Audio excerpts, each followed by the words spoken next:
আসসালামু আলাইকুম, আশা করি সবাই ভালো আছেন। আমরা অনেক ভালো আছি। তো প্রিয় দর্শক, আজকে বাজার থেকে বাজার করে কি নিয়েছি আপনাকে দেখাই।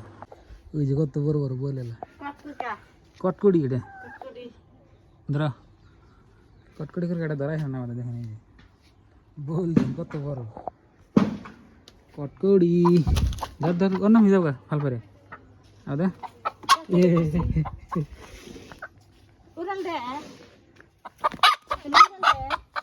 উড়াল দেয় খাই খাম না, পাক বন্ধ আছে।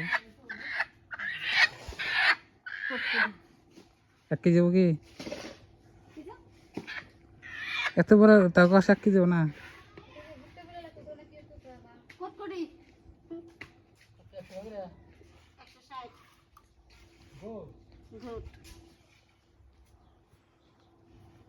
তো বন্ধুরা, এখানে দেখেন এই মুরগিটা আপনার ভাবে যাবো করে বাঁচতেছে। ভালো আছে না ওটা? আবার কি না বাড়তে বসে আছে মুরগির না? বাপরে, ফুর হোক তো তাই না, সারিয়ে না দেখেন।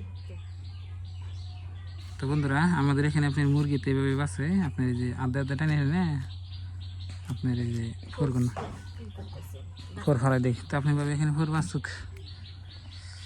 তো আজকে আমাদের মুরগির রোস্ট রান্না হবে।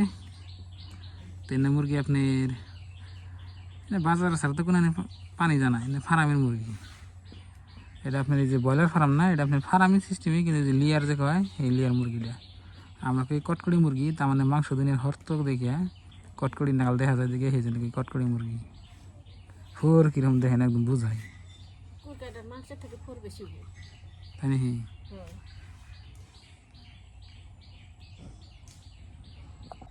আদা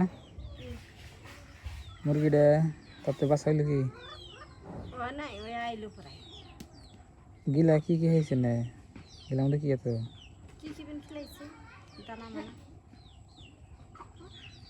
মাথা নেন যাবো না, কোথায় মাথা নিয়ে না ফাল দিয়ে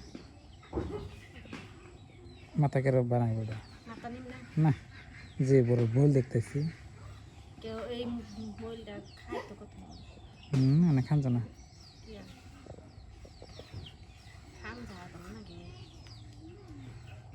কে রাখলে না কে রাখা। তো প্রিয় দর্শক, ওই যে দেখেন আঙ্গ বাড়ির লোকেল ব্রয়লার। রে আজকে তার দোস্ত নিয়েছিলেন, খালা তো বুঝি। ওই যে দেখেন কত বড়, দেখেন কি? এটা হচ্ছে আঙ্গ বাড়ির। এটা আমি 50 টাকা দিয়ে কিনে আনছিলাম, ছোট্ট বাচ্চা কিনে আনছিলাম। 2টা কিনে আনছিলাম, একটা জব করে খাইছি, আর একটা আছে দেখেন। দেখছেন কি কি সুন্দর। এটা একবারে জাতও ভালো। আপনার এই যে হলদিয়া পাউজনের মানে ব্রয়লারের আছে, ব্রয়লার খাইতে বলে ভালো লাগে আর কি। দেখেন, আর এই যে এখানে আপনার ভাবি যে এটা কটকড়ি মুরগিটা এই যে বাঁচতেছে, ভালো করে বাঁচছে রে, কি সুন্দর দেখা। দেখছেন কি? এটা 5-6 কেজি হয়েছে আর কি ওজন। তো প্রিয় দর্শক, দেখলেন আজকের ভিডিও। তো ভালো থাকবেন, সুস্থ থাকবেন, দোয়া করবেন। তো আমাদের মুরগির মাংস রান্না হয় নেই, তো রান্নার লেখা মুরগি। তো আজকের এই ভিডিওটা এই পর্যন্তই। আসসালামু আলাইকুম।